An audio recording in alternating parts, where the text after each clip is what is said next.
Hello everyone, myself Lohit Dalal, lecturer, Electronics and Communication Engineering Department, Jain Polytechnic, Belagavi. Today I am going to discuss unit number 2, Production and Material Management. Okay, it is a continuation part of lecture number 6. In this lecture, I am going to discuss concept of MRP. Okay, so and also block diagram of MRP. Okay, so what is MRP? Okay, so MRP means Material Requirement Planning. Okay, in a manufacturing of a product, the firm has to plan the materials so that the right quantity of material is made available at the right time for each component, okay, or a sub assembly of the product by taking the master production schedule data and other details in the account. Okay, this will helps to smooth the process of manufacturing. Okay, manufacturing, and we'll get the final product. Okay, this is MRP. Okay, so the purpose of MRP is to get the materials and components are made available.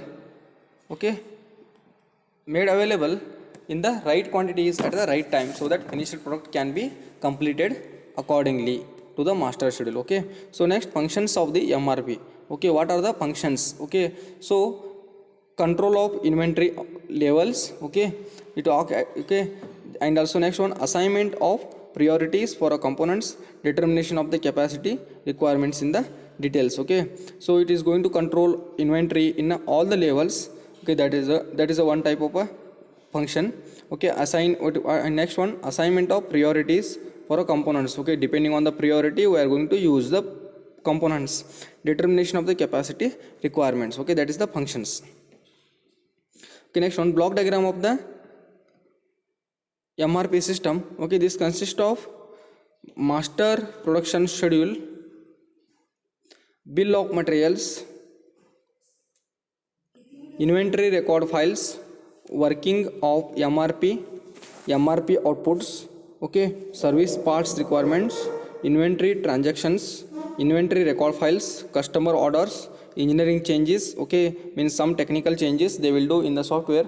Okay, so in a master production schedule we can observe here, it is the list of what end products are to be produced. Okay, and also how many of each products to be produced and when the products are likely to be ready for a delivery. It is based on the accurate estimate of demand for the software or a product together with the realistic assignment of the production capacity.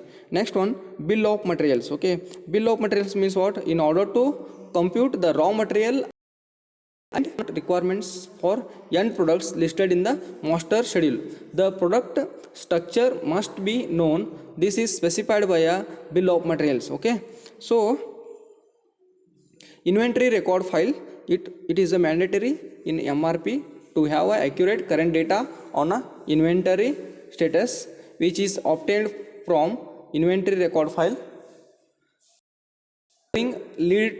Lead time can be calculated from purchasing records. Okay, so there will be a master schedule specifies a period by period list of final products are required. The BOM defines what materials and components are needed for each product. The inventory record file provides the current and future inventory status of the components. Okay, so finally we'll get the MRP outputs. Okay, there will be a primary outputs, order release notice to place the orders that have been planned by a MRP system. Okay, next what will does, report showing showing planned orders to be released in a future periods, rescheduling notice indicating changes in due dates for open orders.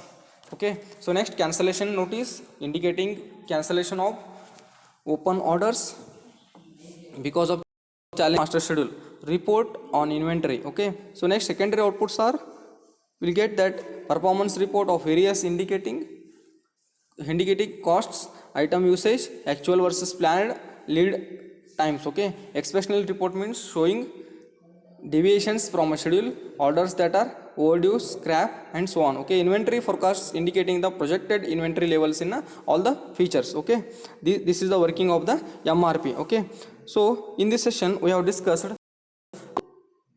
MRP, functions of MRP, Okay, so block diagram of the MRP. Okay, so using this MRP, we conclude that there is a reduction in the inventory, improved customer service, quicker response to the changes in the demand, better machine utilization, and greater productivity will get. Okay, so that the material requirement planning is necessary in the production. Thank you.